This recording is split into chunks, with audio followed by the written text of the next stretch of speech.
ಓಂ ಸಾಯಿನಾಥಾಯ ನಮಃ. 21ನೇ ಅಧ್ಯಾಯ. ವಿನಾಯಕ ಠಾಕೂರ, ಅನಂತಾವ ಪಾಟನಕರ, ಪಂಡರಾಪುರದ ವಕೀಲ ಇವರ ಕಥೆಗಳು. ಪೂರ್ವಜನ್ಮದ ಪುಣ್ಯ ವಿಶೇಷಗಳ ರೂಪದಲ್ಲಿ ನಮ್ಮ ಅದೃಷ್ಟದಿಂದ ನಮಗೆ ಸಾಧು ಸಂತರ ಸಂಪರ್ಕ ಬಂದು ನಮ್ಮ ಕಲ್ಯಾಣವಾಗುತ್ತದೆ ಎಂದು ಗ್ರಂಥಕರ್ತರು ತಮಗೆ ಸಂಭವಿಸಿದ ಒಂದು ಘಟನೆಯನ್ನು ವಿವರಿಸಿರುತ್ತಾರೆ. ಹೇಮಾಂಡ ಪಂತರು ಕೆಲವು ಕಾಲ ಬಾಂದ್ರಾದಲ್ಲಿ ಮ್ಯಾಜಿಸ್ಟ್ರೇಟ್ ಆಗಿದ್ದರು. ಪೀರ ಮೌಲಾನಾ ಎಂಬ ಪ್ರಸಿದ್ಧ ಮಹಾಯೋಗಿ ಅಲ್ಲಿದ್ದರು. ಹಿಂದೂಗಳು, ಪಾರ್ಸಿಗಳು ಮತ್ತು ಇತರ ಮತದವರು ಅವರಲ್ಲಿಗೆ ಹೋಗಿ ದರ್ಶನ ಪಡೆದು ಬರುತ್ತಿದ್ದರು. ಯೂನುಸ ಮುಜಾವರ ಎಂಬುವನು ಹೇಮಾಂಡ ಪಂತರಿಗೆ ಆ ಸಾಧುವಿನ ದರ್ಶನ ಪಡೆಯುವಂತೆ ಹೇಳುತ್ತಿದ್ದನು. ಆದರೆ ಕಾರಣಾಂತರಗಳಿಂದ ಅದು ಸಾಧ್ಯವಾಗಿರಲಿಲ್ಲ. ಕೆಲವು ಕಾಲದ ನಂತರ ಅವರ ಸರದಿ ಬಂದು ಶಿರ್ಡಿಯಲ್ಲಿ ಸಾಯಿಬಾಬಾರವರ ದರ್ಬಾರದ ಪ್ರಮುಖ ವ್ಯಕ್ತಿಗಳಾದರು. ದುರದೃಷ್ಟಶಾಲಿಗಳಿಗೆ ಸಾಧು ಸಂತರ ಸಂಪರ್ಕ ಬರುವುದಿಲ್ಲ, ಅದೃಷ್ಟವಂತರಿಗೆ ಮಾತ್ರ ಅದು ಲಭಿಸುತ್ತದೆ. ಸಾಧುಗಳ ವಿದ್ಯಾಲಯ. ಈ ಪ್ರಪಂಚದಲ್ಲಿ ಬಹಳ ಪುರಾತನ ಕಾಲದಿಂದಲೂ ಸಾಧುಗಳ ವಿದ್ಯಾಲಯಗಳಿವೆ. ಅನೇಕ ಸಾಧುಗಳು ಅನೇಕ ಸ್ಥಳಗಳಲ್ಲಿ ಅವತರಿಸಿ ಪರಮಾತ್ಮನಿಂದ ನೇಮಿಸಲ್ಪಟ್ಟ ಧ್ಯೇಯವನ್ನು ಕಾರ್ಯಗತ ಮಾಡುತ್ತಾರೆ. ಬೇರೆ ಬೇರೆ ಸ್ಥಳಗಳಲ್ಲಿದ್ದರೂ ಸಹ ಅವರೆಲ್ಲರೂ ಒಂದೇ ಈ ಪರಮಾತ್ಮನ ಆಜ್ಞೆಯಂತೆ ಎಲ್ಲರೂ ಒಗ್ಗಟ್ಟಿನಿಂದ ಧ್ಯೇಯ ಸಾಧಕರಾಗಿ ಕಾರ್ಯತತ್ಪರರಾಗಿರುತ್ತಾರೆ. ಇದನ್ನು ಉದಾಹರಿಸುವ ಒಂದು ಸಂಗತಿ ಈ ರೀತಿ ಇದೆ. ಶ್ರೀ ಠಾಕೂರ ರೆವಿನ್ಯೂ ಇಲಾಖೆಯಲ್ಲಿ ಗುಮಾಸ್ತರಾಗಿದ್ದ ಶ್ರೀ ವಿನಾಯಕ ಠಾಕೂರರು ಸರ್ವೆ ಪಾರ್ಟಿಯ ಸಂಗಡ ಬೆಳಗಾವಿ ಹತ್ತಿರದ ವಡಗಾವಿಗೆ ಬಂದರು. ಅಲ್ಲಿ ಕರ್ನಾಟಕದ ಸಾಧುವೊಬ್ಬರನ್ನು ಸಂದರ್ಶಿಸಿ ನಮಸ್ಕರಿಸಿದರು. ಆ ಸಮಯದಲ್ಲಿ ಅವರು ಶ್ರೋತೃಗಳಿಗೆ ನಿಶ್ಚಯದಾಸರಿಂದ ರಚಿತವಾದ ವಿಚಾರ ಸಾಗರದ ಕೆಲವು ಭಾಗಗಳನ್ನು ವಿವರಿಸುತ್ತಿದ್ದರು. ಠಾಕೂರರು ಅವರಿಗೆ ನಮಸ್ಕರಿಸಿ ಹೊರಟಾಗ, ನೀನು ಈ ಪುಸ್ತಕವನ್ನು ಓದಲೇಬೇಕು. ಇದನ್ನು ಓದಿದರೆ ನಿನ್ನ ಅಭೀಷ್ಟಗಳೆಲ್ಲವೂ ಈಡೇರುವವು. ನೀನು ನಿನ್ನ ಕಾರ್ಯಗೋಸ್ಕರ ಮುಂದೆ ಉತ್ತರ ದಿಕ್ಕಿಗೆ ಪ್ರಯಾಣ ಮಾಡುವೆ. ನಿನ್ನ ಅದೃಷ್ಟ ಬಲದಿಂದ ನಿನಗೆ ಒಬ್ಬ ಮಹಾಸಾಧುವಿನ ದರ್ಶನವಾಗುತ್ತದೆ. ಅವರು ನಿನಗೆ ಮಾರ್ಗದರ್ಶಕರಾಗಿ ಸಂತಸವನ್ನು ಉಂಟು ಮಾಡುತ್ತಾರೆ ಎಂದು ಆ ಸಾಧು ನುಡಿದರು. ಇದಾದ ಕೆಲವು ದಿನಗಳ ನಂತರ ಠಾಕೂರರಿಗೆ ಜುನ್ನರಿಗೆ ವರ್ಗವಾಯಿತು. ಜುನ್ನರಿಗೆ ಹೋಗಲು ನಾಣೆಘಟ್ಟವನ್ನು ದಾಟಬೇಕಾಗಿತ್ತು. ಘಟ್ಟ ಬಹಳ ಬಿಕ್ಕಟ್ಟಾಗಿದ್ದರಿಂದ ಅಲ್ಲಿ ಯಾವ ವಾಹನ ಸಂಚಾರಕ್ಕೂ ಆಸ್ಪದವಿರಲಿಲ್ಲ. ಕೋಣದ ಮೇಲೆ ಸವಾರಿ ಮಾಡಿ ಅದನ್ನು ದಾಟಬೇಕಾಗಿತ್ತು. ಆದುದರಿಂದ ಅವರೂ ಸಹ ಕೋಣದ ಸಹಾಯದಿಂದ ಘಟ್ಟ ದಾಟಿದರು. ಜುನ್ನರದಲ್ಲಿ ಕೆಲವು ದಿನ ಕೆಲಸ ಮಾಡಿದರು. ನಂತರ ಕಲ್ಯಾಣಕ್ಕೆ ವರ್ಗವಾಯಿತು. ಅಲ್ಲಿ ನಾನಾ ಸಾಹೇಬರ ಸಂಪರ್ಕ ಅವರಿಗೆ ಬಂದಿತ್ತು. ಅವರಿಂದ ಸಾಯಿಬಾಬಾರವರ ಬಗ್ಗೆ ತಿಳಿದು ಶಿರ್ಡಿಗೆ ಹೋಗಿ ಬಾಬಾ ಅವರ ದರ್ಶನ ಪಡೆಯಬೇಕೆಂಬ ಆಕಾಂಕ್ಷೆ ಅವರಲ್ಲಿ ಮೂಡಿತು. ಮರುದಿನ ನಾನಾ ಅವರು ಶಿರ್ಡಿಗೆ ಹೊರಡಬೇಕಿತ್ತು. ಠಾಕೂರರವರನ್ನೂ ಬರಲು ಆಹ್ವಾನಿಸಿದರು. ಆದರೆ ಠಾಕೂರರಿಗೆ ಠಾಣಾ ಸಿವಿಲ್ ನ್ಯಾಯಾಲಯದಲ್ಲಿ ಒಂದು ವಿಚಾರಣೆ ಇದ್ದುದರಿಂದ ಅವರು ಹೊರಡಲಿಲ್ಲ. ನಾನಾ ಒಬ್ಬರೇ ಶಿರ್ಡಿಗೆ ಹೋದರು. ನಂತರ ಠಾಕೂರರು ಠಾಣಾಕ್ಕೆ ಹೋಗಿ ನೋಡಿದಾಗ ಮೊಕದ್ದಮೆ ಮುಂದೂಡಲ್ಪಟ್ಟಿತ್ತು. ಆಗ ಅವರು ನಾನಾ ಅವರ ಸಂಗಡ ಹೋಗದಿದ್ದುದಕ್ಕೆ ವ್ಯಥೆಪಟ್ಟುಕೊಂಡರು. ನಂತರ ಅವರು ಒಬ್ಬರೇ ಶಿರ್ಡಿಗೆ ಹೊರಟರು. ಅವರು ಶಿರ್ಡಿಗೆ ಬರುವ ಹೊತ್ತಿಗೆ ಚಾಂದೋರಕ ಹಿಂದಿರುಗಿದ್ದರು. ಅಲ್ಲಿದ್ದ ಕೆಲವು ಸ್ನೇಹಿತರು ಠಾಕೂರರನ್ನು ಬಾಬಾ ಹತ್ತಿರ ಕರೆದುಕೊಂಡು ಹೋದರು. ಠಾಕೂರರು ಬಾಬಾ ಅವರಿಗೆ ನಮಸ್ಕಾರ ಮಾಡಿದರು. ಆಗ ಅವರ ಆನಂದಕ್ಕೆ ಪಾರವೇ ಇರಲಿಲ್ಲ. ಸ್ವಲ್ಪ ಹೊತ್ತಿನ ನಂತರ ಸರ್ವಜ್ಞ ಮೂರ್ತಿಯಾದ ಬಾಬಾ, ಇಲ್ಲಿಯ ದಾರಿ ಆ ಕಾನಡಿ ಅಪ್ಪ ಹೇಳಿದಷ್ಟು ಸುಗಮವಲ್ಲ. ನಾಣೆಘಟ್ಟದಲ್ಲಿ ಕೋಣದ ಮೇಲೆ ಸವಾರಿ ಮಾಡಿದಷ್ಟು ಅದು ಸುಲಭವಲ್ಲ. ಆಧ್ಯಾತ್ಮಿಕ ಪಥದಲ್ಲಿ ನೀನು ಬಹಳ ಶ್ರಮಿಸಬೇಕು ಎಂದರು. ಇದನ್ನು ಕೇಳಿದ ಠಾಕೂರರು, ಕರ್ನಾಟಕದ ಸಾಧುವಿನ ಹೇಳಿಕೆ ನನಗೊಬ್ಬನಿಗೆ ಮಾತ್ರ ತಿಳಿದಿದೆ, ಇನ್ನಾರಿಗೂ ತಿಳಿದಿಲ್ಲ. ಬಾಬಾ ಅವರಿಗೆ ಇದು ಹೇಗೆ ತಿಳಿಯಿತು ಎಂದು ಯೋಚಿಸಿ ಬಾಬಾ ಅವರ ಸರ್ವಜ್ಞತೆಯನ್ನರಿತು ಆನಂದಭರಿತರಾದರು. ಕರ್ನಾಟಕದ ಸಾಧುವಿನ ಹೇಳಿಕೆ ನಿಜವಾಯಿತು. ಆಗ ಠಾಕೂರರು ಪುನಃ ಬಾಬಾ ಅವರ ಚರಣಗಳಿಗೆ ಎರಗಿ ತಮ್ಮನ್ನು ಆಶೀರ್ವದಿಸಬೇಕೆಂದು ಪ್ರಾರ್ಥಿಸಿಕೊಂಡರು. ಆಗ ಬಾಬಾ, ಅಪ್ಪ ಹೇಳುವುದೆಲ್ಲ ಸರಿ, ಅದನ್ನು ಅಂದರೆ ವಿಚಾರ ಸಾಗರ ಗ್ರಂಥವನ್ನು ಅಭ್ಯಾಸ ಮಾಡು. ಬರೀ ಪಠಣದಿಂದ ಪ್ರಯೋಜನವಿಲ್ಲ. ನೀನು ಓದಿದನ್ನು ಕಾರ್ಯರೂಪದಲ್ಲಿ ಮಾಡಿ ತೋರಿಸಬೇಕು. ಗುರುಕೃಪಾರಹಿತ ವಿದ್ಯೆ ಮತ್ತು ಅನುಭವಜ್ಞಾನರಹಿತ ವಿದ್ಯೆ ನಿಷ್ಪ್ರಯೋಜಕ ಎಂದು ಹೇಳಿದರು.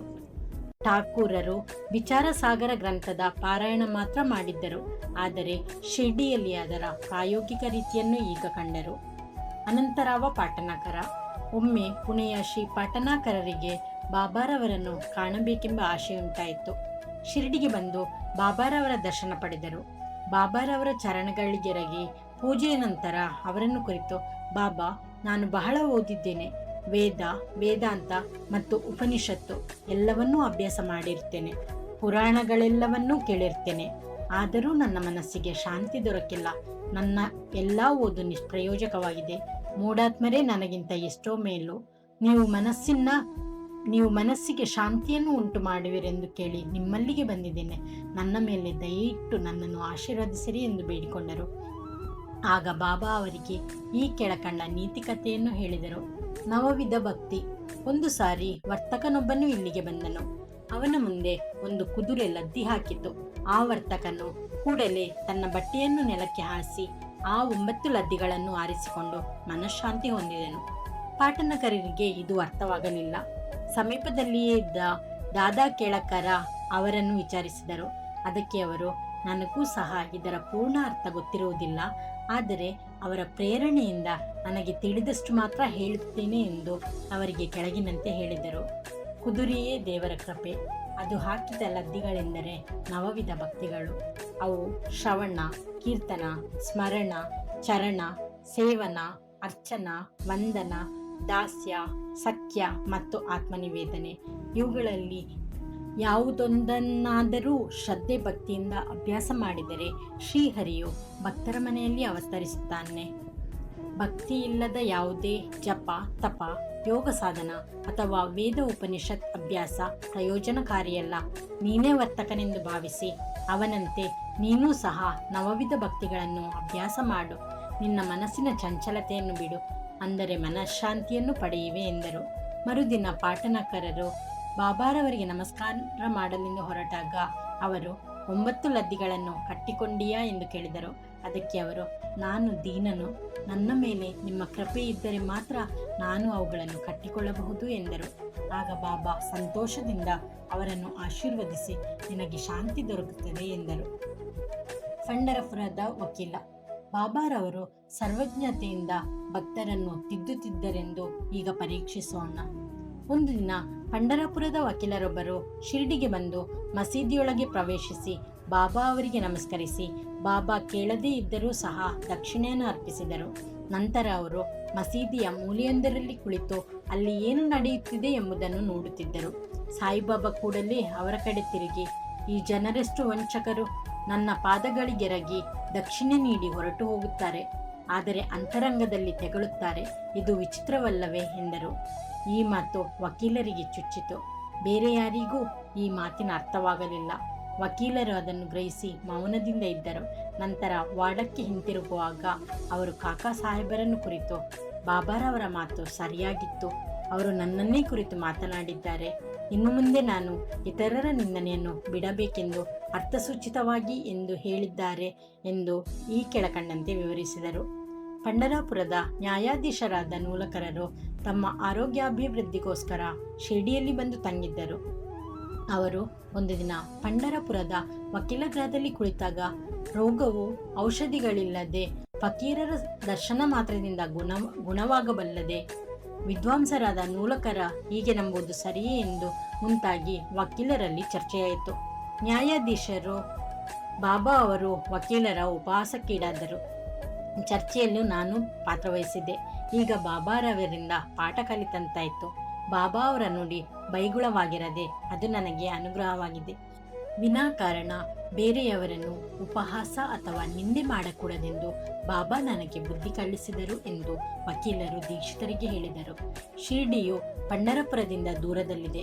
ಆದರೂ ಬಾಬಾ ತಮ್ಮ ಸರ್ವಜ್ಞತ್ವದಿಂದ ಪಂಢರಪುರದ ವಕೀಲ ಗೃಹದಲ್ಲಿ ನಡೆದ ಸಂಭಾಷಣೆಯನ್ನು ತಿಳಿದಿದ್ದರು.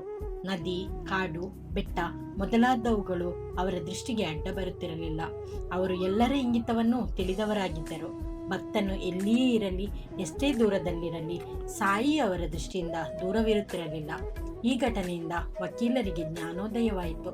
ಸನ್ಮಾರ್ಗ ಪ್ರವೃತ್ತರಾಗಲು ಸಾಧ್ಯವಾಯಿತು. ಈ ಕಥೆಯು ವಕೀಲರಿಗೆ ಸಂಬಂಧಿಸಿದ್ದಾದರೂ ಎಲ್ಲರಿಗೂ ಅನ್ವಯಿಸುವ ಹಾಗಿದೆ. ಆದುದರಿಂದ ಎಲ್ಲರೂ ಇದನ್ನು ಗಮನಿಸಬೇಕು. ಸನ್ಮಾರ್ಗ ಪ್ರವೃತ್ತರಾಗಲು ಶ್ರಮಿಸಬೇಕು. ಓಂ ಶ್ರೀ ಸಾಯಿ ಪ್ರಣಾಮ.